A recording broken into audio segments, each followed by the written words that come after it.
देखिए यहाँ पर हम लोग अभी तक यूरोपियों के आगमन पे बात कर चुके हैं। एक हुआ था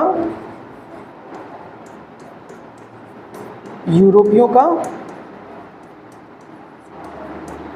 आगमन, और फिर हम लोगों ने देखा था कि यूरोपियों का संघर्ष, और उस संघर्ष में मुख्य रूप से आपने देखा आंग्ल फ्रेंच युद्ध, इसी को आंग्ल कर्नाटक युद्ध भी कहते हैं। ठीक है, और यहीं पर आपने देखा कि 1760 में कौन सा युद्ध हो रहा है, वांडीवास का युद्ध हो रहा है। ठीक है, उसके अलावा डचों के साथ जो है इनका 1759 में एक बेदवा का युद्ध हो गया था, और इस तरह से फिर अंग्रेज जो है वो भारत के व्यापार पे एकाधिकार कर लेते हैं। ठीक है, अब इससे पहले कि हम लोग अंग्रेजों की कुछ नीतियों को पढ़ें, दूसरी तरफ आप देखेंगे जब ब्रिटिशर्स भारत में आए उस समय भारत में एक केंद्रीय सत्ता के रूप में कौन था, मुगल वंश चल रहा था। ठीक है, तो एक सिरे से हम लोग उत्तरवर्ती मुगल शासकों को देख लेते हैं, और उनसे जुड़े कुछ ऐसे घटनाक्रम हैं जिनको वहाँ पे अगर हम लोग समझ लेंगे तो ब्रिटिशर्स के जो आगे के हम लोग देखेंगे कि उनकी राजनीतिक गतिविधियाँ किस तरह से भारतीय जो स्थापित व्यवस्थाएं थी उसमें हस्तक्षेप कर रही थी, तो आपको समझने में बेहतर रहेगा। ठीक है, तो आज हम लोग को क्या पढ़ना है, आज हम लोग पढ़ेंगे उत्तरवर्ती मुगल शासकों के बारे में। तो सबसे पहले थोड़ा सा इसके बैकग्राउंड को लेकर ध्यान में चलते हैं, तो हम बात करेंगे मुगल काल की।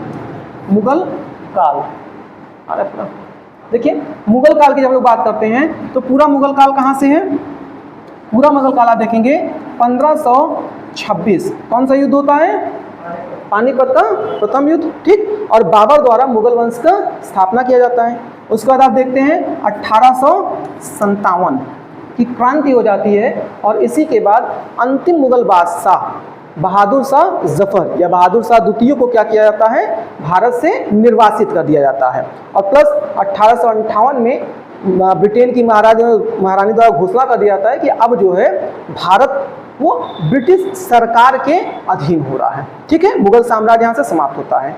तो इस बीच में जो पूरा मुगल राजवंश है, इस राजवंश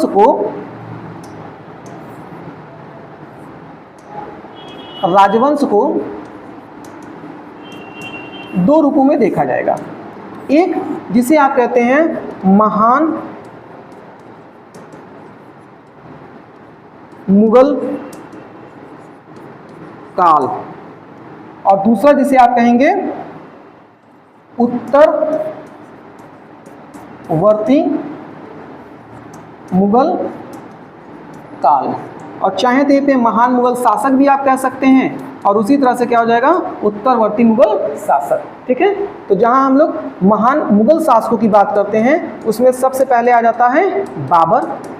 बाबर का शासनकाल आप देखेंगे तो 1526 से लेकर 30 तक रहेगा। उसके बाद फिर आप देखेंगे तो हुमायूं आ जाएगा। हुमायूं का शासनकाल दो चरणों में रहता है, 1530 से लेकर के 40 तक, और उसके बाद फिर ये 1555-56 में, और बीच का जो लगभग 15 वर्ष है वो शेरशाह सूरी का शासन है। ठीक है, उसके बाद फिर कौन आ जाता है, तो हुमायूं के बाद फिर आ जाएंगे अकबर, और अकबर का शासन क्या हो जाएगा, तो 1556 से लेकर 1605। ठीक है, इसके बाद फिर आप देखेंगे तो आ जाएंगे इसके बाद आ जाएंगे जहांगीर, और जहांगीर का शासनकाल क्या रहेगा, 1605 से 1627, और फिर उसका देखें कौन आ जाएगा, शाहजहां। ठीक है, और शाहजहां का शासनकाल क्या हो जाएगा, 1627 से 1657, और फिर आ जाएगा औरंगजेब।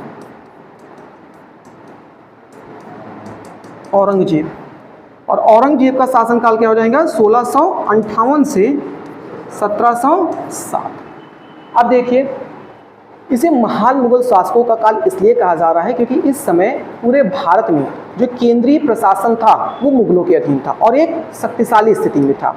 उसके बाद फिर आप देखेंगे तो धीरे धीरे क्या हो रहा है, औरंगजेब के शासनकाल के बाद से मुगल राजवंश का पतन होने लगता है। ठीक, कुछ स्वतंत्र राज्य स्थापित होने लगते हैं और प्लस केंद्रीय प्रशासन में भी जो राजा की भूमिका में होते हैं वो शक्तिशाली शासक नहीं होते हैं और ज़्यादातर जगहों पर देखेंगे कि वो दूसरों के सहयोग से अपनी गद्दी को प्राप्त कर रहे हैं। इसलिए जो मूल शासक है वो पूरे तरह से शासन की व्यवस्था को संचालित नहीं कर रहा है, बल्कि दूसरे लोग क्या कर रहे हैं, पूरे शासन प्रशासन को नियंत्रित कर रहे हैं। ठीक है, तो ध्यान रखिए, हम उत्तरवर्ती मुगल शासक की बात करते हैं या कहीं पर भी उत्तरवर्ती शासन आप सुनते हैं, इसका मतलब वो ढलान की तरफ जा रहा है, वो पतन की तरफ जा रहा है और ऐसे में कमजोर शासक होंगे। ठीक है, तो यहाँ पर जब लोग ब्रिटिश काल की, चूंकि 1707 और लगभग इसी समय से क्या हो रहा है, ब्रिटिश जो होंगे वो थोड़े से समय बाद सक्रिय हो जाएंगे।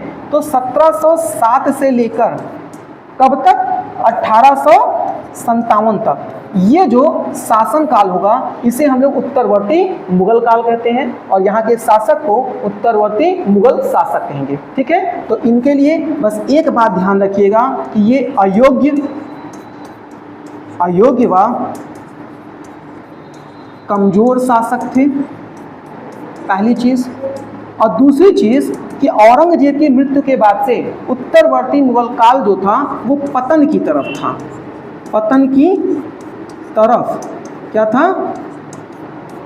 अग्रसर था। ठीक है, तो सबसे पहले हम लोग देखेंगे कि ये उत्तरवर्ती मुगल शासक कौन कौन थी। उत्तरवर्ती मुगल शासकों को कई बार जो है वो क्रम से पूछा गया, इसलिए आपको उनका क्रम पता होना चाहिए। ठीक है, और फिर देखेंगे कि प्रत्येक मुगल बादशाह के शासनकाल में किस प्रकार से कुछ घटनाक्रम हुए हैं। ठीक है, तो चलिए आइए शुरू करते हैं उत्तरवर्ती मुगल शासकों के बारे में।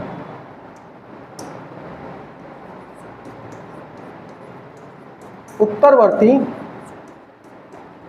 मुगल शासक, फर्स्ट अगर हम लोग यहाँ बात करें तो देखिए कौन आता है, बहादुर शाह प्रथम। ठीक है, औरंगजेब की मृत्यु हो जाती है 1707 में, तो 1707 से लेकर 1712 तक 5 वर्षों के लिए जो है वो बहादुर शाह प्रथम का शासनकाल है। इस बहादुर शाह के बाद आप देखेंगे तो आएंगे जहांदार शाह, जहांदार शाह। और जहांदार शाह का जो शासनकाल है वो 1712 से लेकर के 1713 का है, तो 1712 से 1713। ठीक है, इसको ध्यान रखिएगा। अब इसके बाद फिर आप देखेंगे तो आ जाते हैं फर्रुखसियर,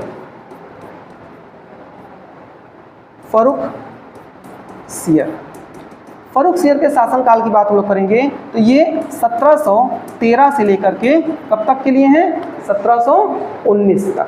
ठीक है, इसके बाद दो छोटे शासक आते हैं, एक आएगा रफी उद दरजात और दूसरे आएंगे रफी उद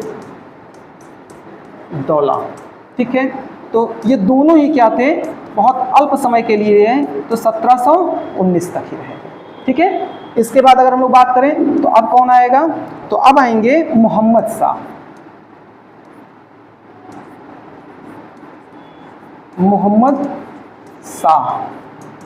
मोहम्मद शाह का जो शासनकाल है ये थोड़ा लंबा शासनकाल है, तो 1719 से लेकर के 48 तक रहे।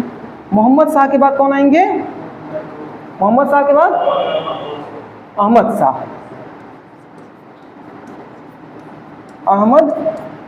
शाह। इनका शासनकाल कितना रहेगा, 1748 से 1754। फिर अहमद शाह के बाद कौन आएगा,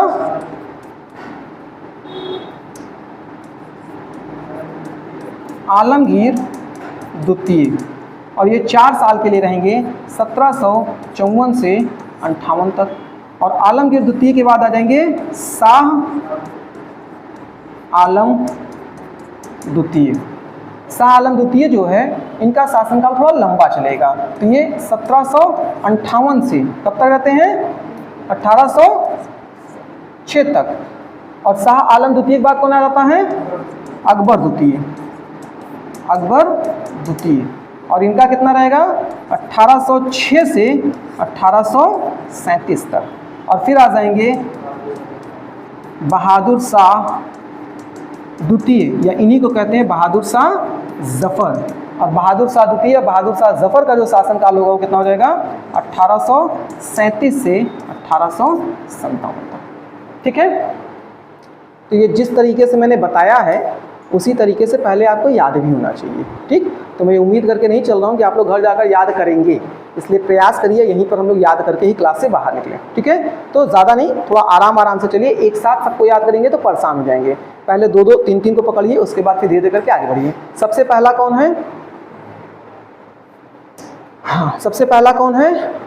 बहादुर शाह प्रथम। कौन है?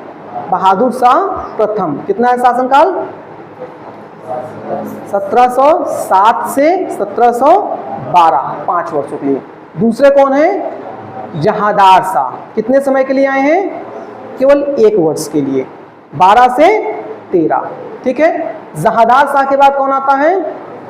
फर्रुखसियर आते हैं। कितने तक के लिए रहते हैं? 13 से 19। तो 1713 से 1719। पहला कौन था? पहला बहादुर शाह प्रथम, दूसरा जहांदार शाह, तीसरा फर्रुखसियर, चौथा कौन है? रफी उद दर्जात। कौन है? रफी उद दर्जात। इनका कितना है?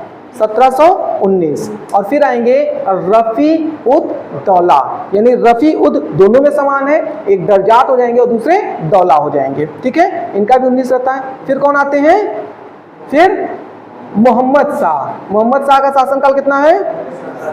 1719 से लेकर 48 तक रहेंगे, ठीक है। पहला कौन है?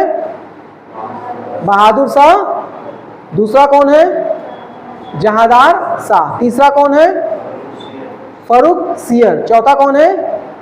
रफी उद दर्जात। फिर कौन है? रफी उद दौला। उसके बाद कौन है? मोहम्मद शाह। मोहम्मद शाह का शासनकाल कितना है?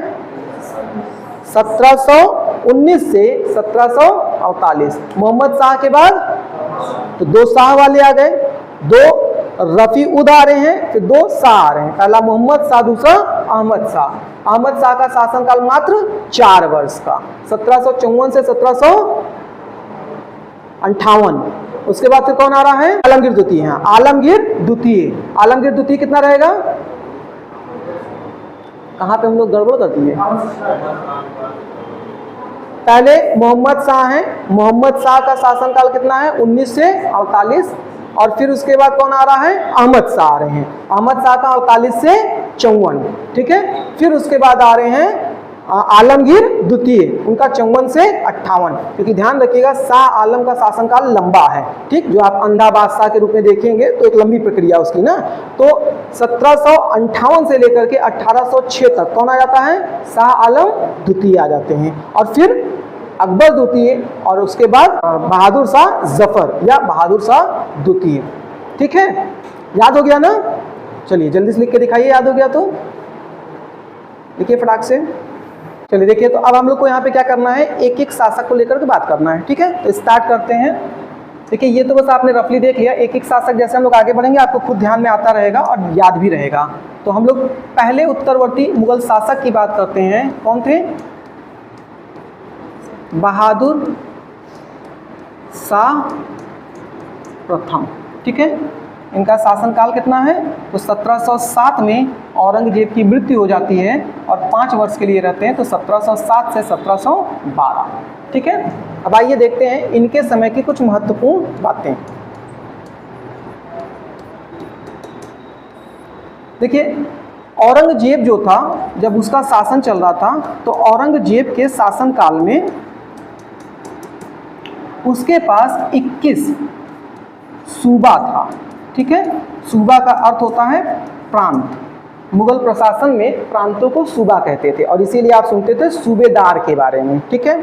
तो ये जो 21 सूबा था, इसने अपने 3 बेटों के बीच में बांट दिया था। इसके 3 बेटे थे, एक था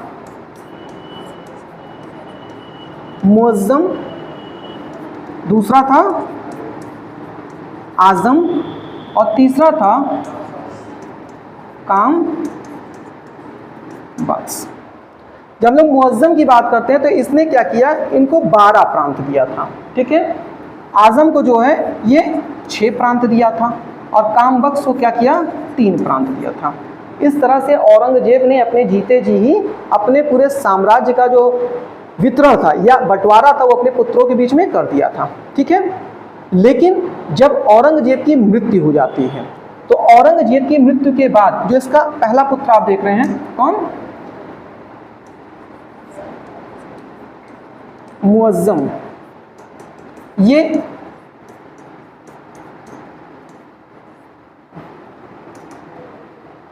लाहौर के निकट शाहदौला नामक स्थान था जहां पर राजपूतों के समर्थन से ये अपना क्या कराता है, राज्याभिषेक करा लेता है। और राज्याभिषेक कराने का मतलब कि अपने आप को क्या करता है, शासक घोषित कर देता है।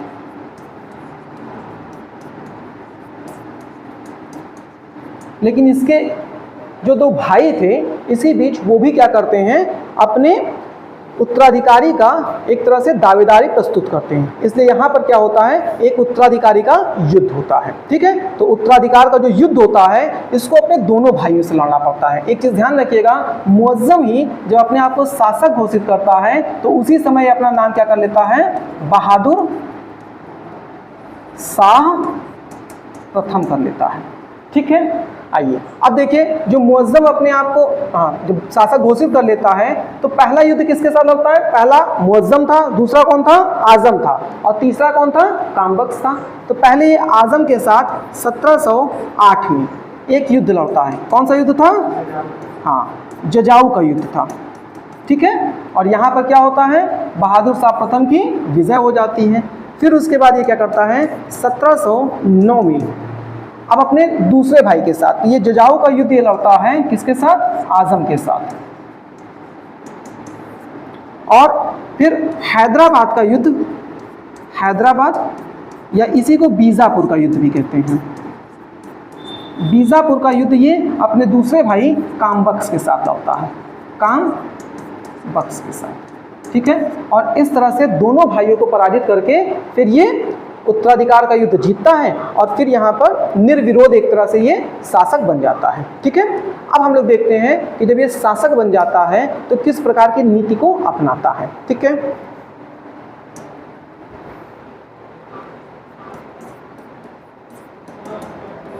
जब ये शासक बनता है तो कुछ महत्वपूर्ण यहाँ से प्रश्न बनते हैं, उसको ध्यान दीजिए। सबसे पहली चीज ध्यान रखिएगा कि इसने क्या किया, इसने अंधाधुंध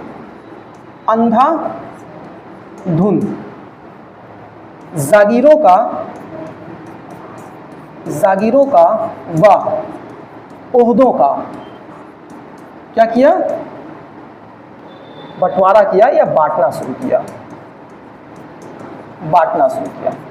इसका मतलब अंधाधुंध बांटना, मतलब चूंकि ये एक तरह से उत्तराधिकार का युद्ध जीत करके आया था, ठीक है, इसलिए और सबका सहयोग पाना चाहता था। अभी हम लोग देखेंगे एक अयोग्य शासक भी था। कितना अयोग्य शासक था, आपको इसके नाम से ही पता चल जाएगा। इसको किस नाम से जानते थे, साहे बेखबर के नाम से,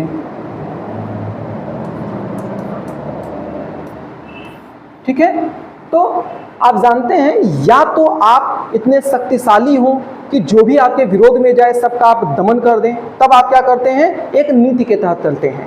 अन्यथा आप क्या करते हैं, फिर वो लोग लुभावन वाली राजनीति होती है कि सबको अपने साथ जोड़ने के लिए कुछ लालच देना पड़ता है, तो सबको थोड़ा थोड़ा बांट दीजिए। जैसे बहुत से बार देखते हैं गठबंधन की सरकार बनती है तो सबको मंत्रालय बांटना पड़ता है, ये सबको खुश करना पड़ता है, कौन योग्य उससे फर्क नहीं पड़ता। तो यही चीज यहाँ पर भी क्या किया, जागीरों का मतलब क्या होता है, आप समझिए संपत्ति से है, संपत्ति से, सामान्यता भूमि अनुदान से समझ लीजिए आप, ठीक है। और ओहदों का मतलब किससे है, पदों से है। प्रशासनिक स्तर पर इसने क्या किया, बड़े बड़े पदों पर लोगों को रखना प्रारंभ किया, ठीक है। तो पहला पॉइंट ये ध्यान रखिएगा। दूसरी चीज, अब इसने उस समय के जो अन्य महत्वपूर्ण जो स्वतंत्र क्षेत्रों में अपनी शक्तियों का प्रदर्शन करने वाले शासक लोग थे, उनके साथ किस प्रकार की नीति को अपनाया। जैसे यहाँ पे हम लोग बात करें कि इसकी नीति जो है वो सिखों के साथ कैसी रही, सिखों के साथ। तो ध्यान रखिएगा कि जब बहादुर शाह प्रथम शासक बनता है उस समय जो सिखों के 10वें गुरु थे, कौन थे, गुरु गोविंद सिंह जी। ठीक है, गुरु गोविंद सिंह जी ने क्या किया था, इनको समर्थन किया था। इसलिए गुरु गोविंद जी के साथ क्या था, इनका जो सहयोग था वो काफ़ी बेहतर था, इनके साथ सहयोगात्मक नीति चल रही थी। ठीक है, लेकिन 1708 में आगे चलकर फिर क्या होती है, उनकी हत्या कर दी जाती है। अब उनकी हत्या कर देने के बाद जो सिखों का नेतृत्व था, देखिए गुरु गोविंद जी के बाद कोई सिख गुरु नहीं हुए हैं, क्योंकि इन्होंने क्या किया था, देखा कि सिख धर्म में जो एक धार्मिक पद हुआ करता था, अब वो राजनीतिक संघर्ष का रूप ले रहा था और राजनीतिक पदों के रूप में उसका महत्व बढ़ा था, इसलिए आपस में ही युद्ध प्रारंभ हो रहा था। ऐसी स्थिति में इन्होंने क्या किया, जो गुरु के पद की परंपरा थी उसको समाप्त कर दिया और जो सिखों का धर्म ग्रंथ था उसी को क्या किया, इन्होंने गुरु का स्थान दे दिया। कौन सा, आदि ग्रंथ जिसे कहते हैं। ठीक है, तो यहाँ पर एक नया आपको व्यक्ति देखने को मिलेगा, बंदा बहादुर। बंदा बहादुर, तो ये बंदा बहादुर कौन था, सिखों में चूंकि उस समय औरंगजेब के साथ संघर्ष लंबे समय तक चला था और उसने क्या किया था, एक कट्टर नीति को अपनाया था। ठीक है, और ऐसी स्थिति में फिर जो सिखों द्वारा क्या किया गया था, अपने धर्म या लोगों की सुरक्षा के लिए एक सैन्य व्यवस्था को स्थापित किया गया था। क्या बोलते थे उसे, सैन्य व्यवस्था, खालसा पंथ। ठीक है, उसी खालसा पंथ का यानी एक तरह का सेनापति कह लीजिए, सबसे प्रमुख व्यक्ति था वो कौन था, बंदा बहादुर था। तो इसने क्या किया था, लगातार फिर मुगलों के खिलाफ या मुगलों के विरोध की नीति अपनाया, विरोध की नीति। तो चूंकि गुरु गोविंद सिंह जी की मृत्यु के पश्चात जो है बंदा बहादुर ने मुगल विरोधी प्रतिक्रिया अपनाया था, इसलिए जो बहादुर शाह था उसके साथ इसके संबंध अच्छे नहीं थे और लगातार आप देखेंगे जो भी शासक होंगे उनके साथ संघर्ष ही चलता जाएगा बंदा बहादुर का। फर्रुखसियर के समय में 1716 में इसे फांसी दिया जाता है। ठीक है, 1715 पकड़ा जाएगा, 1717 में फांसी दिया जाएगा। तब तक लगातार जो है सिखों के साथ जो है वो मुगल बादशाह जो भी बनते रहेंगे, सबके संघर्ष की स्थिति चलती रहेगी। तो सिखों के साथ कैसा था, प्रारंभ में एक सहयोग नीति चल रही थी और बाद में जाकर के क्या हो गया, वो विरोध नीति में तब्दील हो गया। अब इसके बाद और जो उस समय के थे, जैसे मान लेते हैं बुंदेल खंड के शासक,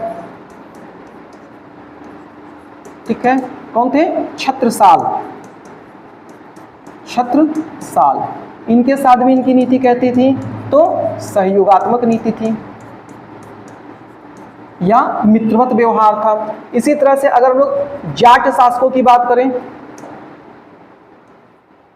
जाट शासक, अब जाट शासक में जैसे चूड़ामन व बदन सिंह, इनके साथ भी कैसी नीति थी, तो सहयोगात्मक या मित्रवत नीति थी। इसी तरह अगर हम लोग राजपूतों की बात करें, राजपूतों की बात, तो राजपूतों के साथ भी क्या था, इनका सहयोगात्मक व मित्रवत नीति चल रही थी। इसका मतलब कहीं भी आपको संघर्ष देखने को नहीं मिल रहा है। ठीक है, एक और उस समय के स्वतंत्र और मजबूत प्रांत की बात करें तो मराठा। मराठा, जब मराठाओं की बात करते हैं तो देखिए जब औरंगजेब का शासनकाल था, औरंगजेब ने 1689 में क्या किया, मराठाओं के साम्राज्य में एक आक्रमण कर दिया। ठीक है, और उसके तहत उसने क्या किया, संभाजी की हत्या कर दी और संभाजी की हत्या करके उनके पुत्र साहू जी और उसकी माता को क्या किया, बंदी बना लिया था। ठीक है, अब जब 1707 में औरंगजेब की मृत्यु हो जाती है तो उसकी मृत्यु के पश्चात बहादुर शाह प्रथम द्वारा क्या किया जाता है, जो साहू जी थे, साहू जी उनको रिहा कर दिया जाता है। ठीक है, इसके अलावा जो नीति की बात करें तो मराठाओं के प्रति नीति कैसी थी, तो रिहा तो कर दिया था लेकिन मराठाओं को ये विधिवत पेशवा नहीं मानता था। विधिवत पेशवा अर्थात स्वतंत्र पेशवा नहीं मानता था। इसका मतलब हो गया कि मराठाओं के क्षेत्र पर इन लोगों का अधिकार नहीं मानता था। ठीक है, तो यहाँ पर हम लोग बहादुर शाह प्रथम को लेकर के कुछ बातें किए। पहला, इसने जजायू का युद्ध लड़ा जहाँ पर इसने अपने भाई आजम को पराजित किया। फिर इसने बीजापुर या हैदराबाद का युद्ध लड़ा, जहां पर अपने दूसरे भाई कामबख्श को पराजित किया। उसके पश्चात जब ये स्थायी शासक बनता है तो इसने क्या किया, अंधाधुन औहदों और जागीरों का वितरण प्रारंभ किया। नीति की बात करें तो ज़्यादातर के साथ इसकी सहयोगात्मक नीति ही चलती रही, चाहे वो बुंदेल शासक रहे हों, चाहे वो जाट शासक रहे हों, और प्रारंभ में सिखों के साथ भी इसकी मित्रवत व्यवहार चल रहा था। ठीक, बंदा बहादुर के साथ इसकी संघर्ष की स्थिति थी। मराठाओं के संबंध में बात करें तो मराठाओं के साथ लंबे समय से मुगल प्रशासन का एक संघर्ष चल रहा था, और साहू जी को रिहा करके यहाँ पर भी इसने एक प्रकार की नई नीति को अपनाया था। हालांकि इसका दूसरा भी कारण था, लेकिन उस पर अभी हम लोग डिटेल में आएंगे, मराठा पढ़ेंगे तब वहां पर हम लोग चर्चा करेंगे। ठीक है, और उसके पश्चात फिर जो इसकी स्थिति थी, तो आप देख रहे हैं कि साहेब बेखबर के नाम से जाना जा रहा है। इससे इसकी अयोग्यता और अकुशलता का स्वयं पता चल जाता है। ठीक है, तो कोई बहुत योग्य शासक नहीं था। उत्तरवर्ती सभी शासकों की स्थिति ऐसे ही थी, सभी अयोग्य शासक थे। ठीक, अब हम लोग आते हैं दूसरे पे। दूसरा कौन था? जहादार था। ठीक है, जहादार जो था इसका शासनकाल कितना था? 1 साल का, तो 1712 से 1713 तक। ठीक है, जहादार शाह, इनकी तारीफ में भी एक शब्द का प्रयोग किया गया है इनके लिए कहा गया है कि ये लंपट मूर्ख थे। क्या थे? लंपट मूर्ख। ये इनकी तारीफ में शब्द का प्रयोग किया गया है ना। यहाँ पर 3 उत्तरवर्ती शासक हैं, जिनमें पहला आप देख रहे हैं बहादुर शाह प्रथम, जिसके लिए साहेब बेखबर कहा गया। दूसरा आप देख रहे हैं जहादार शाह, लंपट मूर्ख कहा जा रहा है। और तीसरा देखेंगे फर्रुखसियर, उनके लिए किस शब्द का प्रयोग किया जाता है? घृणित कायर के भी प्रयोग किया जाता है। ठीक है, तो ये इनको उपाधियां मिली हुई थी। ठीक, अब देखिए, जब जहादार शासक बनता है तो जहादार जो है ये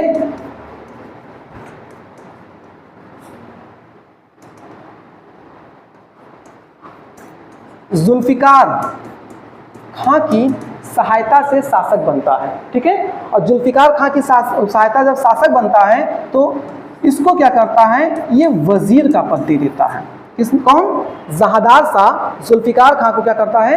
वजीर का पद दे देता है। वजीर का पद जो था वो आप कह सकते हैं कि सबसे महत्वपूर्ण पद था। ठीक, लेकिन इसका नियंत्रण इतना बेहतर था, चूंकि जुल्फिकार खां की सहायता से ये शासक बने हैं, तो पूरे शासन प्रशासन पर जो नियंत्रण था वो किसका था? जुल्फिकार खां का था। ठीक है, और जहादार शाह यहाँ पर एक लाल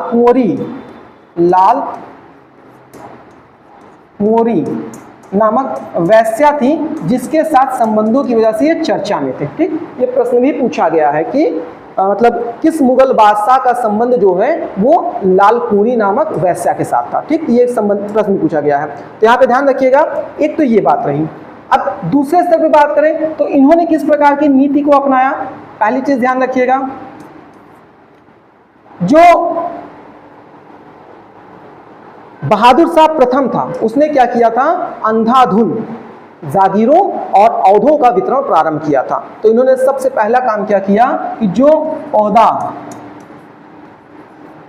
व जागीर का वितरण हो रहा था उस पर क्या किया? रोक लगाया। ठीक है, दूसरा कार्य इन्होंने क्या किया? इन्होंने, आइए इधर चले आते हैं, तो पहला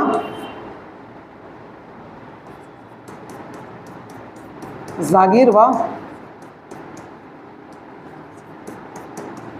औहदों के वितरण पर रोक। अब दूसरा काम इन्होंने क्या किया? तो जो आमेर के शासक थे, आमेर के शासक कौन थे? राजा जय सिंह। आमेर के शासक राजा जय सिंह को मालवा की सूबेदारी दिया, मालवा की सूबेदारी दिया। और दूसरा काम क्या किया? इनको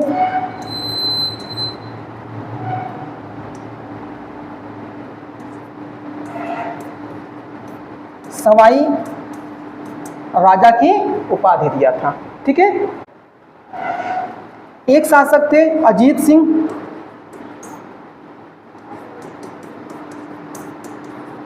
मारवाड़ शासक थे। ठीक है, तो अजीत सिंह को इसने क्या किया?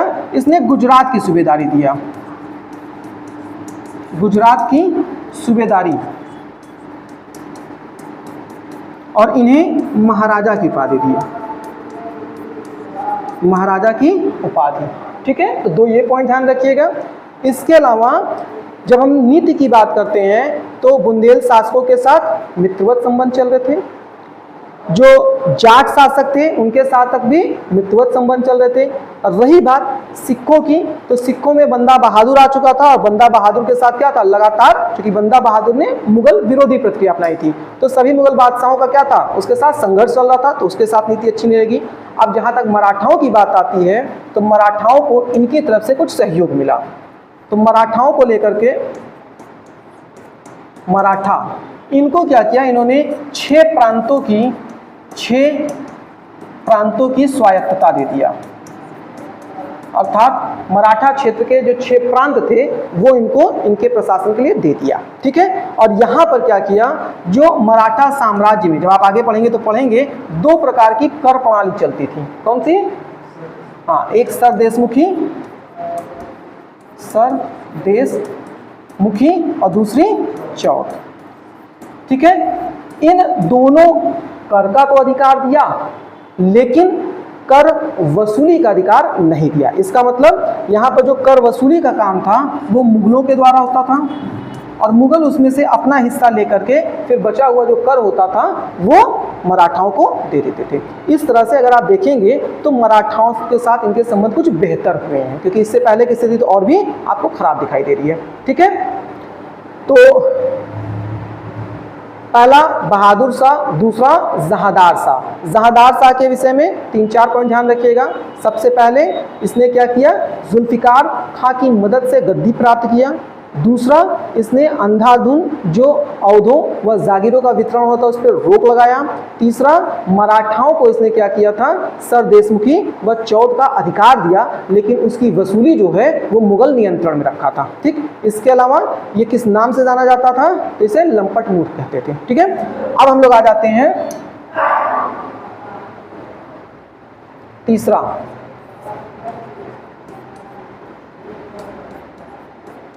फर्रुखसियर। देखिए, जब हम लोग फर्रुखसियर की बात करते हैं तो इसका शासनकाल कितना था, 1713 से लेकर 1719 तक। ठीक, इसके एक उपनाम की बात कर लेते हैं, तो इसे क्या कहा गया, घृणित कायर कहा गया। दूसरी चीज ध्यान रखिएगा कि ये जो फर्रुखसियर था, फर्रुखसियर को शासक बनाने में योगदान किसका था, तो फर्रुखसियर को शासक बनाने में योगदान था सैयद बंधुओं का। सैयद बंधुओं का, और इस सैयद बंधुओं में 2 व्यक्ति थे, एक थे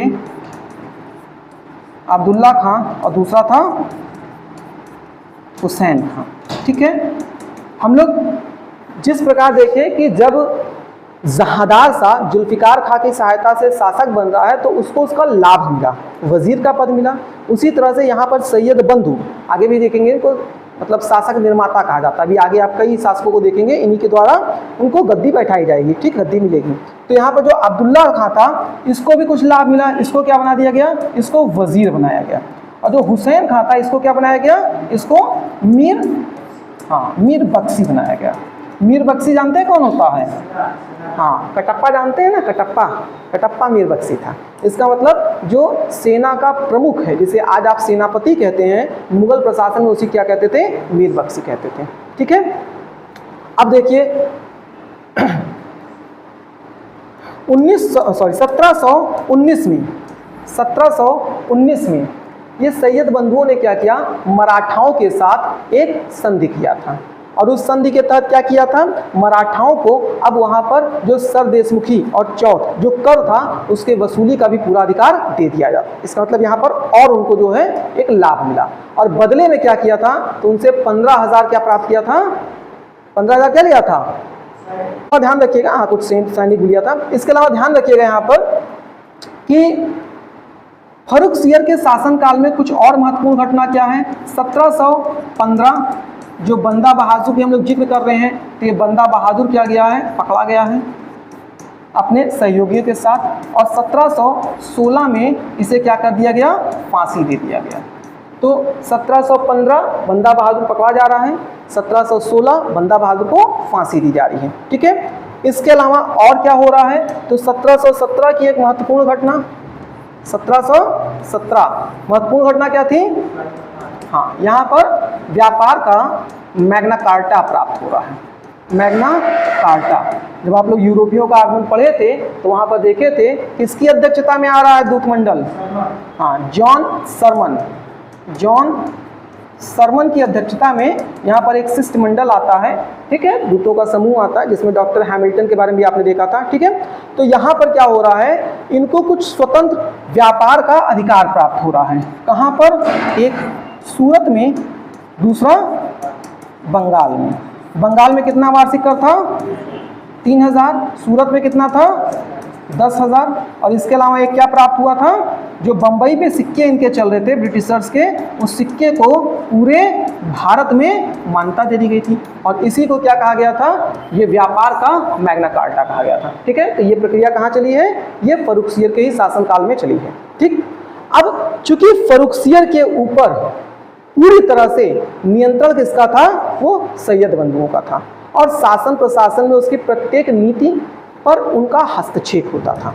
इसी वजह से फर्रुखसियर स्वतंत्र शासन करना चाहता था, और इसने क्या किया, अंदर ही अंदर सैयद बंधुओं के खिलाफ एक षड्यंत्र करना प्रारंभ कर दिया। सैयद बंधुओं को इस चीज़ का पता चल गया था, और बाद में सैयद बंधुओं द्वारा फर्रुखसियर को उसका गला दबा करके उसकी हत्या कर दी गई थी, ठीक है। तो इस तरह से फर्रुखसियर का भी शासनकाल समाप्त हो जाता है, ठीक। अब इसके बाद कौन आएगा, इसके बाद आएंगे रफ़ी, चौथा हो गया ना, रफ़ी उद दर्जात।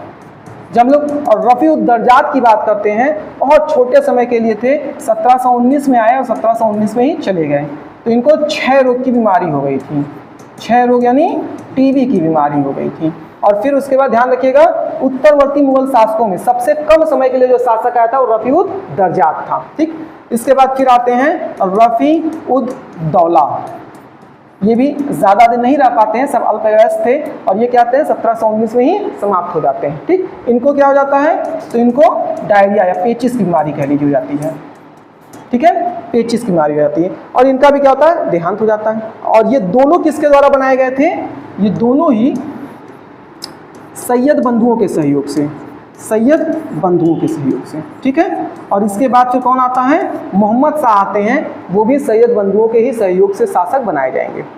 इतनी बात सुनाई, लेकिन मोहम्मद शाह के आगे से हम लोग कल देखेंगे, क्योंकि जितना आप पढ़ रहे हैं उसको कम से कम ध्यान से समझिए, और मोहम्मद शाह के आगे से चूँकि थोड़ा सा ज़्यादा आपको मैटर मिलेगा, तो ख़त्म करते करते फिर आप थक भी जाएंगे और चीज़ें याद भी नहीं कर पाएंगे, बस में। तो कल थोड़ा सा इसको पीछे हम लोग रिवाइज करते हुए और फिर इसको ख़त्म कर देंगे। Is it clear, any problem? चलिए आज के लिए इतना ही। तो की बात हो रही थी, तो हम लोग बात किए थे उत्तरवर्ती मुगल शासकों के बारे में, है ना, उत्तरवर्ती मुगल शासक। और ये जो हम लोग उत्तरवर्ती मुगल शासक की बात किए थे, उसमें सबसे पहले हम लोग किसके बारे में बात किए थे, बहादुर शाह प्रथम के बारे में, ठीक है, जो कल आप क्वेश्चन पूछी थी, क्लियर हुआ था। हाँ, जो पहला आपने देखा था वो 3 पुत्र जो थे वो औरंगजेब के थे, औरंगजेब के। कौन कौन से थे, तो बहादुर शाह जो था वो किस नाम से आना था, मुअज्जम के नाम से। इसके अलावा एक कौन था, आजम था, और एक कौन था कामबख्श था, कामबख्श था, ठीक है। मुअज्जम और आजम के बीच में कौन सा युद्ध हुआ था, जजाऊ का युद्ध हुआ था। और मुअज्जम और कामबख्श के बीच में, हाँ, हैदराबाद, इसी को बीजापुर का युद्ध, ठीक है। तो 2 यहाँ पर ध्यान रख लेंगे, ठीक है, अच्छा, ठीक है। देखिए इसके अलावा जो है हम लोगों ने बहादुर शाह को लेकर और क्या बात किया था, तो हम लोगों ने देखा कि इसका एक नामकरण किया गया था, क्या कहते थे इसे, शाहे बेखबर था, ठीक है। फिर आपने इसकी नीति को देखा था, तो नीतियों में आपने देखा कि इसने अंधाधुंध क्या किया, ओहदों का और जागीरों का वितरण किया था। दूसरा क्या आपने देखा कि इसने जो है जो जैसे बुंदेल शासक थे, ठीक है, छत्रसाल, इसके अलावा जो जाट लोग थे, चूड़ामन, बदन सिंह, और इसके अलावा जो राजपूत शासक थे उनके साथ कैसा इसने व्यवहार किया था, तो एक मित्रवत या सहयोगी समझौता उसने किया था, ठीक है, या उस तरह की नीति अपना रहा था।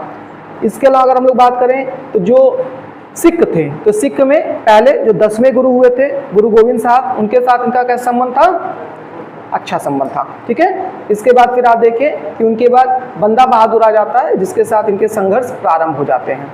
फिर हम लोग आगे बात कर रहे थे तो मराठाओं के साथ संबंध देखे थे। तो मराठाओं में आपने देखा था कि जो औरंगजेब था उसने 1689 में क्या किया था, संभाजी की हत्या किया। संभाजी की हत्या करके साहू जी को जो है वो बंदी बना लिया था। तो ये जब शासक बनते हैं तो इन्होंने साहू जी को रिहा कर दिया था, ठीक है। फिर इसकी मृत्यु के बाद यहाँ पर आप देखेंगे जो बहादुर शाह था उसके 4 पुत्र थे। उनमें से एक जहादार शाह था, दूसरा जहान शाह था, एक अजीमुस शान था और एक रफीउस शान था, ठीक है। तो अजीमुस शान और रफीउस शान, जहादार शाह और जहान शाह। अब इनमें भी उत्तराधिकार का युद्ध होता है और इस उत्तराधिकार के युद्ध में जो जहादार शाह था वो क्या होता है, जुल्फिकार खां की सहायता से शासक बन जाता है। अब जब वो शासक बनता है तो उसे लंपट मूर्ख के नाम से जाना जाता था और फिर आपने देखा कि जुल्फिकार खां को उसने क्या किया, वजीर बना दिया था। जुल्फिकार खां को जब उसने वजीर बना दिया तो शासन पर पूर्ण नियंत्रण जो है उसका चल रहा था। और इसी बीच में नीतियों पे आपने देखा तो जाट शासकों के साथ, बुंदेल शासकों के साथ और राजपूतों के साथ अच्छे संबंध थे। अगर हम लोग बात करें तो जो मराठा थे उनको क्या किया, उनको 6 प्रांतों की स्वायत्तता दे दिया, सर देशमुख और चौथ जो था उसका अधिकार दे दिया, लेकिन उसके जो वसूली का अधिकार था वो अपने पास रखा था। इसके अलावा आपने देखा अंधाधुंध वितरण हो रहा था औहदों का और जागीरों का, उस पर क्या किया, रोक लगा दिया। इसके अलावा आमेर के शासक राजा जय सिंह को इसने क्या किया था, सवाई राजा की उपाधि दे दी थी, ठीक है, और उनको जो है मालवा का सूबेदार बना दिया था। इसके अलावा मारवाड़ राजा जो अजीत सिंह थे उनको क्या किया था, गुजरात का सूबेदार बना दिया था और महाराजा की उपाधि दिया था। ये सारी चीजें जहादार शाह के बारे में देखा था और इनका शासनकाल आपने देखा था 1712 से लेकर के 13 तक था, ठीक है। फिर उसके बाद फर्रुखसियर आ जाते हैं। फर्रुखसियर का शासनकाल कितना था, 13 से लेकर 19 तक।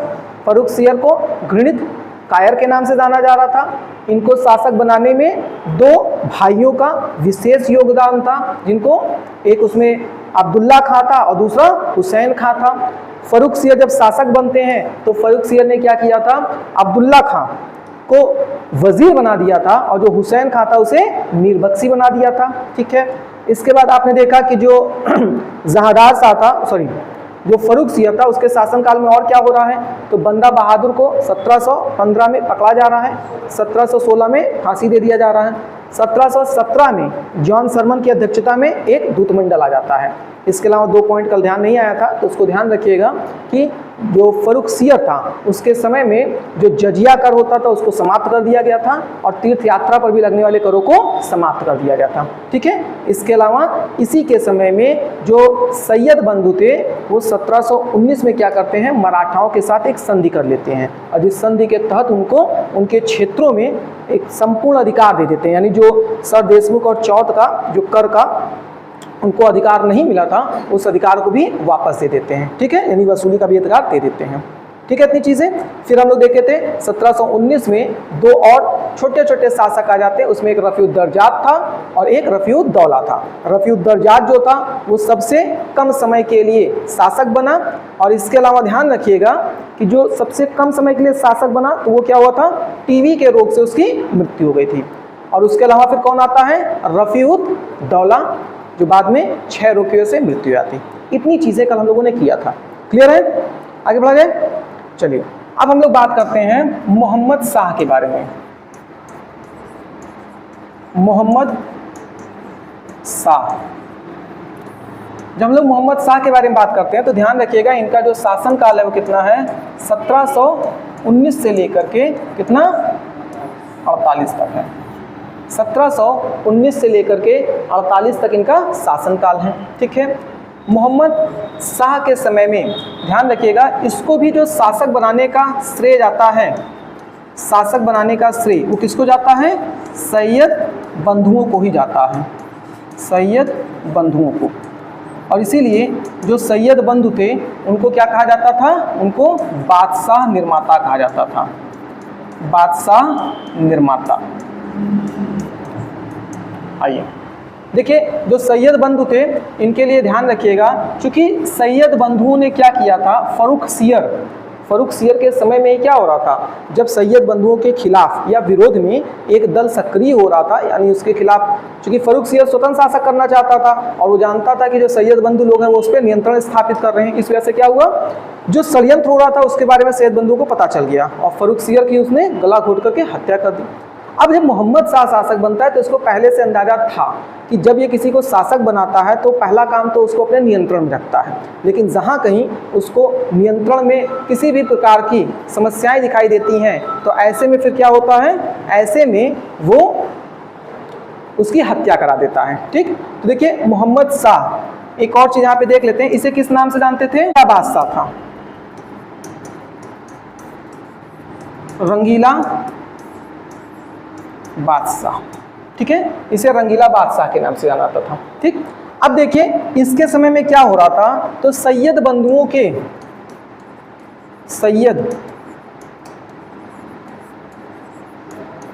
के खिलाफ एक तुर्कान दल जो था वो सक्रिय हो रहा था, ये विरोधी दल था। ठीक है, और इसमें जो है जैसे निजामुल मुल्क था, निजामुल मुल्क था, हैदर खां था, इसके अलावा नहीं, उद्दम भाई बाद में आएंगी ना, खुदसिया बेगम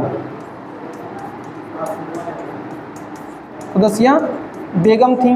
ठीक है, इसी तरह से कुछ लोग थे जिन्होंने मिल करके एक दल का निर्माण कर लिया था और वो सभी लोग मिल करके क्या कर रहे थे, अब जो सैयद बंधु थे उनके विरोध में थे। और इसी क्रम में क्या होता है, जो हैदर खां था उसके द्वारा जो हुसैन खां था, इस हुसैन खां का दरबार में हत्या कर दिया जाता है।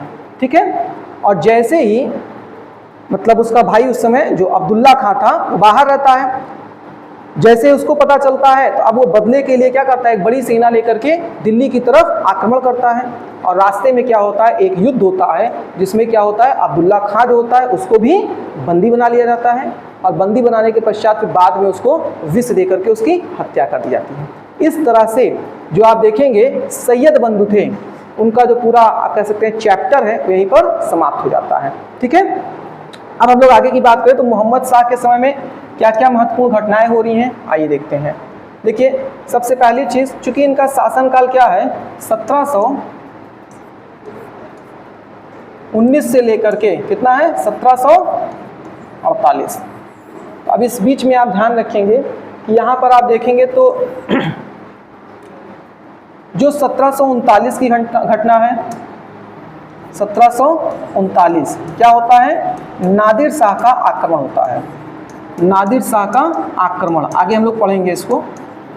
तो ये जो नादिर शाह का आक्रमण होता है ये कब हो रहा है, ये मोहम्मद शाह के समय में ही हो रहा है। ठीक है,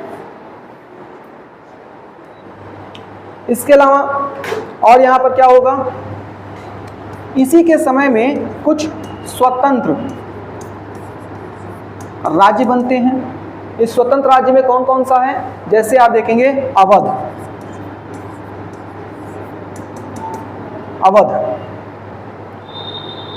किसके द्वारा स्वतंत्र कराया गया था, सादत खान।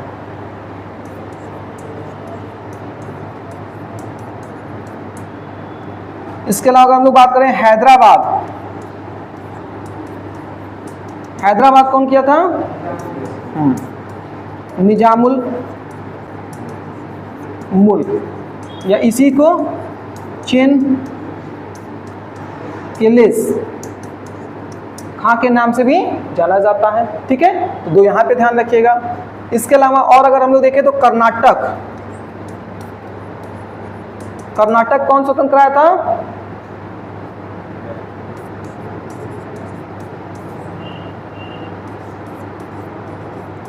सादतुल्ला खां, ठीक है। और कौन सा स्वतंत्र हुआ था? बंगाल। बंगाल किसके द्वारा? मुर्शीद कुली खां के द्वारा, ठीक है। तो ध्यान रखिएगा, एक तरफ जहां बंगाल है मुर्शीद कुली खां के द्वारा स्वतंत्र कराया जा रहा है, दूसरी तरफ आप देखेंगे अवध है किसके द्वारा? सादत खां के द्वारा। तीसरी तरफ आप देख रहे हैं जैसे कर्नाटक है सादतुल्ला खां के द्वारा। और फिर आप एक देख रहे थे हो गए, चारों हो गए ना। इसी तरह से गंगा घाटी के क्षेत्र में देखेंगे, गंगा घाटी के क्षेत्र में, तो गंगा घाटी के क्षेत्र में एक था बंगस पठान, बंगस पठान और बंगस पठान और रहेला सरदार, रहेला, ये भी अपना एक स्वतंत्र शासन करने लगे थे, ठीक है। तो इन लोगों को भी ध्यान में रखेंगे, ठीक है।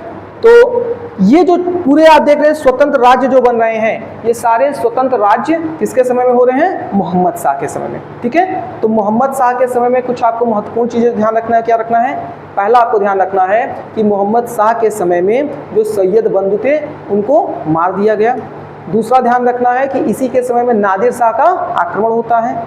तीसरी चीज ध्यान रखना है कि इसी के समय में जो था वो स्वतंत्र प्रांत स्थापित हो रहे थे, ठीक है। शाह की बात करते हैं तो मोहम्मद शाह के बाद कौन आता है?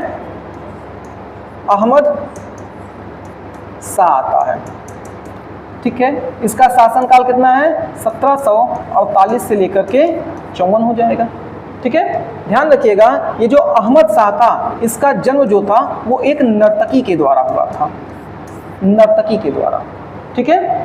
और ये कौन था? मोहम्मद शाह का पुत्र था, ठीक है। और इसके समय में आप देखेंगे तो इसके समय में जो पूरा शासन प्रशासन था वो औरतों व हिजड़ों के हाथ में था। मतलब पूरी जो आप कह सकते हैं शासन की प्रक्रिया थी उस पर नियंत्रण दो लोगों का था, ठीक है। इसमें जहां आप देखेंगे एक उद्धम बाई, ये कौन थी? राजमाता थी, राजमाता। राजमाता कौन होती थी? तो जो बादशाह होता था या जो राजा होता था उसकी माँ, ठीक है, वो राजमाता कहलाती थी, ठीक है। इसके अलावा यहाँ पर आप देखेंगे जो हिजड़ा था तो ये कौन था? ये था जावेद खां। और जावेद खां के लिए कहा जाता है ये बहुत ही शक्तिशाली व्यक्ति था, ठीक है। और उधम भाई जो थी इनको एक उपाधि मिली थी, क्या मिली थी? विला ए आलम की उपाधि, ठीक है। जबकि जावेद खां को किस नाम से जाना जाता था? नवाब बहादुर, नवाब बहादुर के नाम से, ठीक है। अब देखिए आगे क्या होता है। तो जब आप देखेंगे जो अवध का क्षेत्र देख रहे थे, अवध का क्षेत्र, इसमें आप देख रहे थे कौन था? सादत खां था। सादत खां और जावेद खां, इन दोनों के मध्य क्या हो रहा है? आपस में संघर्ष चल रहा था। किस लिए? शक्ति के अधिकार को लेकर के, ठीक है। और इसी में क्या होता है, जो जावेद खां होता है उसकी मृत्यु हो जाती है। आगे चल के सादत खां भी मृत्यु इसकी भी हो जाती है। तो इसके यहाँ फिर कौन आता है? सफदर जंग आता है। और सफदर जंग का संघर्ष किससे चलता है? वो चलता है निजामुल मुल्क से, निजामुल मुल्क से। और यहाँ पर संघर्ष का अर्थ क्या है? संघर्ष का अर्थ है कि दोनों ही मुगल प्रशासन में अपनी स्थिति मजबूत करना चाहते थे, ठीक है। इतनी चीजें क्लियर है, ठीक। अब यहाँ पे ध्यान रखिएगा इनका शासनकाल कितना है? 1748 से 1754, ठीक है। और आप देखेंगे तो यहीं पर आपको एक और पॉइंट देखने को मिलेगा कि एक तरफ आप नादिर शाह का आक्रमण देख रहे थे। नादिर शाह का आक्रमण कब है? 1739 का। और उसके बाद देखते हैं अहमद शाह अब्दाली का आक्रमण प्रारंभ हो जाता है। और अहमद शाह अब्दाली का आक्रमण कब से प्रारंभ होता है? 1748 से, ठीक है। तो अहमद शाह अब्दाली का जो आक्रमण है वो किसके शासनकाल में होगा? यहीं पर हो जाएगा, अहमद शाह अब्दाली का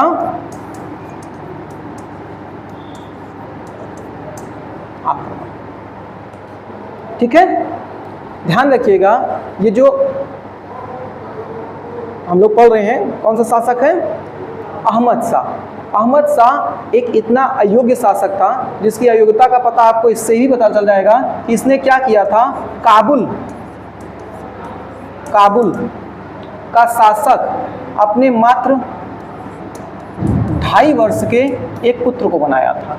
शासक न कह क्या करिए, काबुल का गवर्नर। तो इसने काबुल का जो गवर्नर बनाया था, यानी जो प्रांतपति बनाया था, वो मात्र 2.5 वर्ष के अपने पुत्र को बना दिया था, ठीक है। और इसके अलावा जो यहाँ का उप गवर्नर बनाया था वो अपने एक दूसरे पुत्र को बना दिया था जो मात्र 1 वर्ष का था। मतलब कल्पना करके देख सकते हैं कि 2.5 वर्ष के बच्चे को और 1 वर्ष के बच्चे को क्या कर रहा है, ये पूरा प्रांत दे रहा है संरक्षण के लिए। और वो भी तब जब नादिर शाह आक्रमण करके दिल्ली में पूरे कत्लेआम मचा के जा चुका है और उसके बाद अहमद शाह अब्दाली के आक्रमण का क्रम प्रारंभ हो रहा है। उस बीच में ये ऐसा काम कर रहे हैं। और इतना ही नहीं, इन्होंने जम्मू कश्मीर में भी जो गवर्नर बनाया था वो भी एक अल्पवयस्क बालक को बनाया था। तो आप इनकी अयोग्यता का परिचय यहीं से ले सकते हैं, ठीक है। अब प्रथम मुगल सैनिक विद्रोह होता है, सैनिक विद्रोह होता है। अब ये सैनिक विद्रोह क्या था? तो सैनिक विद्रोह इस समय क्या हो रहा था, सैनिकों को कई माह से वेतन नहीं मिल रहा था और उस वेतन के लिए क्या किया गया था, वेतन के लिए शाही सामान को बेचना पड़ा था। तो ये पहली बार, मतलब आप इस निम्न स्तर तक का मुगल शासनकाल देखेंगे और अर्थव्यवस्था का इतना चरमराता हुआ स्तर देखेंगे जहां पर शाही सामान को बेच करके क्या किया जा रहा है, वेतन दिया जा रहा है। इससे भी आपको पतन का अंदाजा स्वयं लग रहा होगा, ठीक है। अहमद शाह के बाद कौन आएगा? आलमगीर द्वितीय, ठीक है। और आलमगीर द्वितीय के समय तक आते आते एक्चुअल में हुआ क्या था, जो इससे पहले आप देखे थे कौन था, अहमद शाह थे। अहमद शाह पर अयोग्यता का आरोप लगा करके, अयोग्यता का आरोप का तात्पर्य क्या है, यहाँ पर भी आपने देखा किस तरह से वो एक अल्पवयस्क बालक को क्या कर रहा है, वो गवर्नर और उप गवर्नर बना रहा है, ठीक है। तो इसी प्रकार का इसके ऊपर आरोप लगा करके एक था इमादुल मुल्क और दूसरा था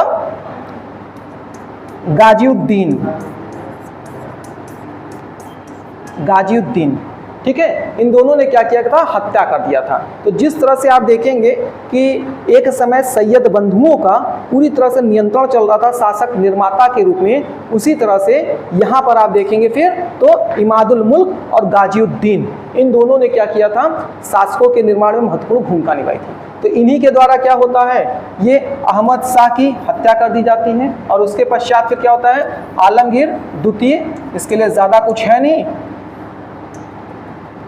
1754 से लेकर के 1758, ठीक है। इसको भी ये अयोग्य घोषित करके और यमुना नदी में इसकी हत्या कर देते हैं, यमुना नदी मारकर इसकी हत्या कर देते हैं, ठीक है। इसके लिए ध्यान रखिएगा कि 1757 का जो प्लासी का युद्ध हो रहा है, तो देखिए इसी के कालखंड में आ रहा है। तो 1757 का प्लासी का जो युद्ध हुआ था वो कब हो रहा था, आलमगीर द्वितीय के शासनकाल में, ठीक है। अब हम लोग बात करते हैं शाह आलम द्वितीय की।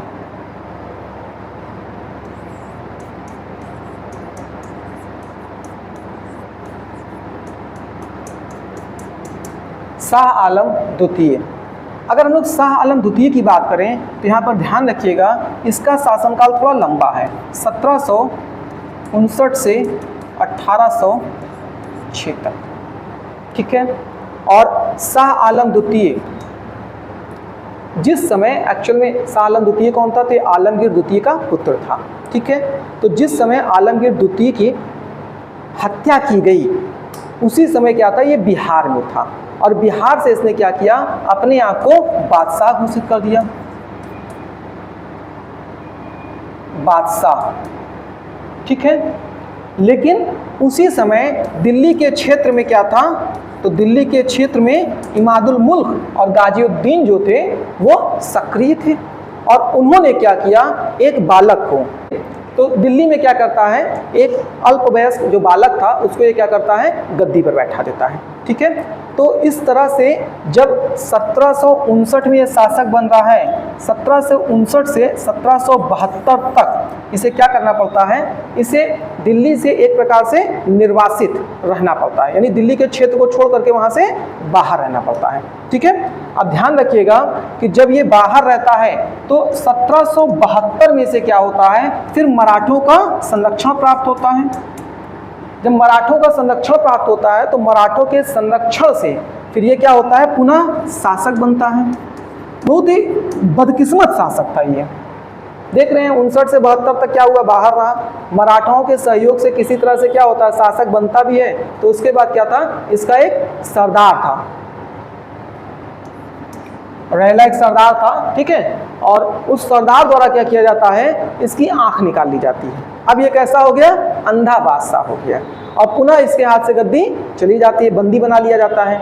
फिर उसके बाद क्या होता है, ब्रिटिशर्स द्वारा क्या किया जाता है, इसको छुड़ाया जाता है, और जब ब्रिटिशर्स द्वारा छुड़ाया जाता है, जब इसको छुड़ाया जाता है तो फिर ये क्या होता है, पुनः बादशाह का पद प्राप्त करता है, और किस रूप में, एक अंधे बादशाह के रूप में। ठीक है, और वहीं पर फिर आप देखेंगे 1803 में लॉर्ड लेक थे, लॉर्ड लेक, जो लॉर्ड लेक थे उनके द्वारा फिर क्या होता है, ये घोषित कर दिया जाता है कि मुगल बादशाह जो हो कहाँ पर हैं, वो ब्रिटेन के संरक्षण में है। ठीक, मतलब उनके खिलाफ किसी भी प्रकार का कोई अगर एक शत्रुतापूर्ण व्यवहार करता है, हाँ प्रत्यक्ष रूप से वो ब्रिटिशर्स के खिलाफ क्या कर रहा है, कार्रवाई कर रहा है, तो उनको सुरक्षा दे देते हैं। ठीक है, फिर जाकर 1806 में क्या होता है, इनकी मृत्यु हो जाती है। ठीक, अब देखिए आगे फिर क्या हो रहा है, तो अगला जो बन रहा है वो शाह आलम द्वितीय के बाद, अब क्या निकाल रही हैं, इतनी देर से छुपा के रखी थी हैं। देखिए यहाँ पर जो शाह आलम द्वितीय था उसके बाद कौन आ गया था, फिर अकबर द्वितीय आ गया था। अकबर द्वितीय का शासनकाल कितना था, 1806 से 1837। ठीक है, अकबर द्वितीय के समय में कुछ 2-3 महत्वपूर्ण घटनाएं जिसको ध्यान में रखना है। पहली चीज क्या हुआ था, अकबर द्वितीय के लिए कहा जाता है कि ये पहले मुगल बादशाह थे, पहले मुगल बादशाह जो ब्रिटिश संरक्षण में थे और पेंशनर थे। तो अगर आपसे ये क्वेश्चन पूछा जाता है, पहला मुगल बादशाह जो ब्रिटिश पेंशनर रहा है, तो वो कौन था, कौन था, शाह आलम द्वितीय। ठीक, क्यों, हाँ ध्यान रखिएगा, शाह आलम द्वितीय को लेकर के यहाँ पे कुछ बिंदु और देख ही लेते हैं हम लोग।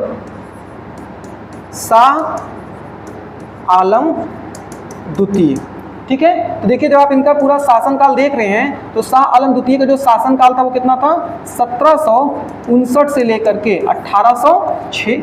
अब इस बीच कई महत्वपूर्ण घटना हुई है, जैसे 1764 कौन सा युद्ध हो रहा है, बक्सर का युद्ध हो रहा है।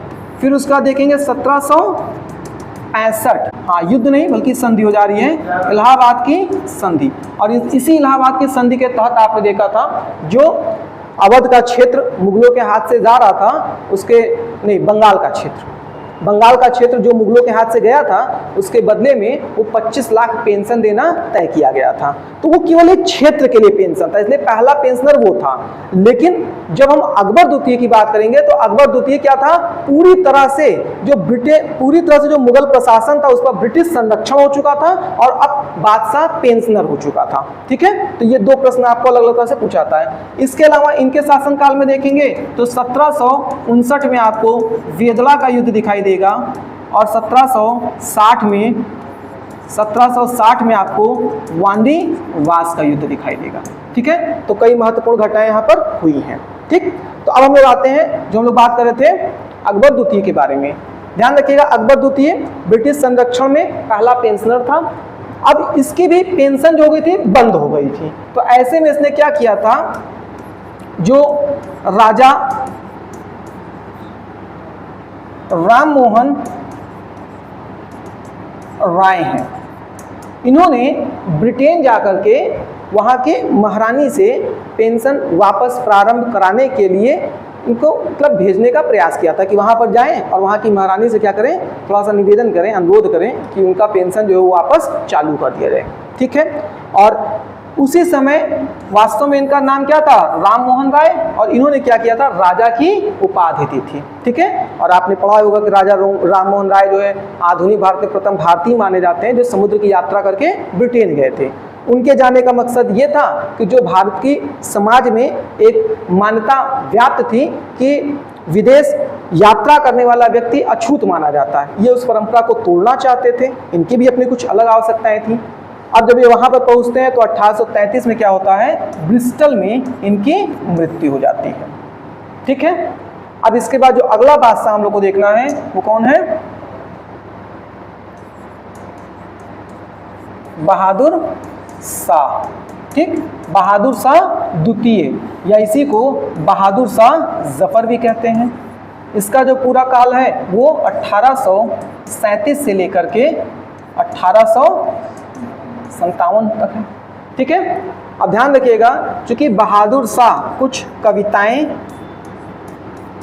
व शायरियां करता था तो इन कविताओं और शायरी की वजह से इसे जफर, मतलब ये जो कविताएं या शायरी लिखता था तो जफर के नाम से लिखता था, इसीलिए इसको क्या कहा गया, बहादुर शाह जफर कहा गया।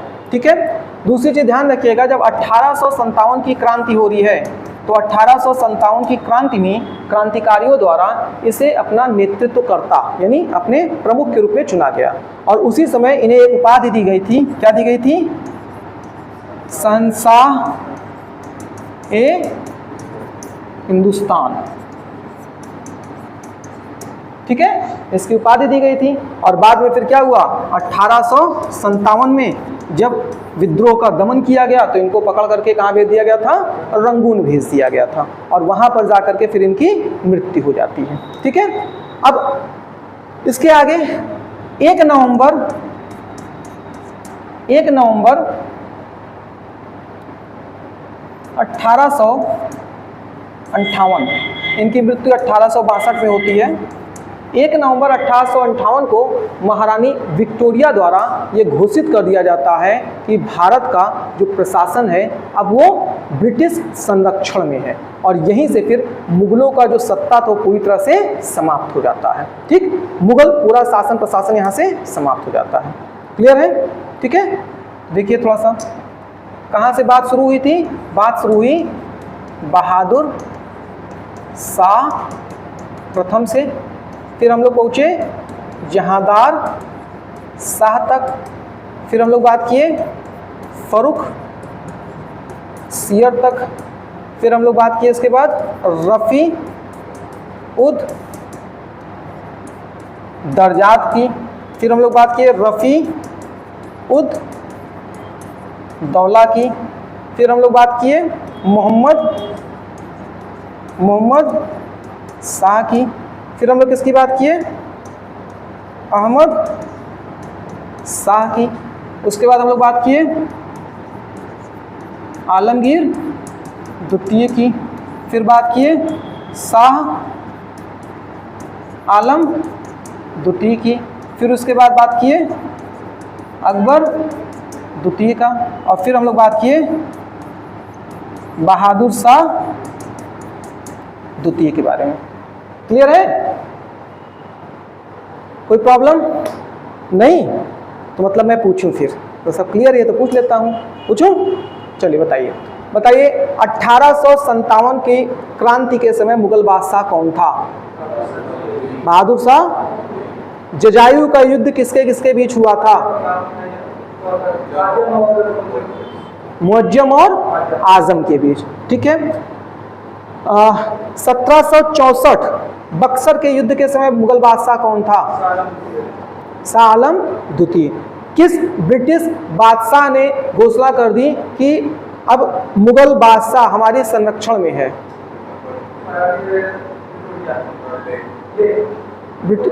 ब्रिटिश अधिकारी ने ना, तो लॉर्ड लेक कब किए थे? 1803 में। ठीक है। अंधा बादशाह के रूप में किसे जाना जाता है? शाह आलम द्वितीय। ठीक है। किस मुगल शासक के दौरान पूरा प्रशासन जो था वो औरतों और हिजड़ों के हाथ में था? मोहम्मद शाह के बाद आइए अहमद शाह। ठीक है। किस शासक के शासनकाल में शाही सामान को बेच करके सैनिकों का वेतन दिया गया?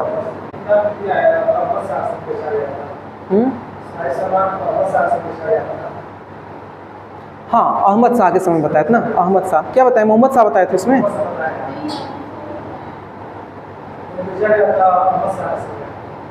तो अहमद शाह बताया कि मोहम्मद शाह बताया? अभी अहमद शाह बताए हैं। ठीक है, ध्यान रखिएगा जहाँ कहीं भी अहमद शाह के समय था। ठीक है। और क्या क्वेश्चन बन रहा है?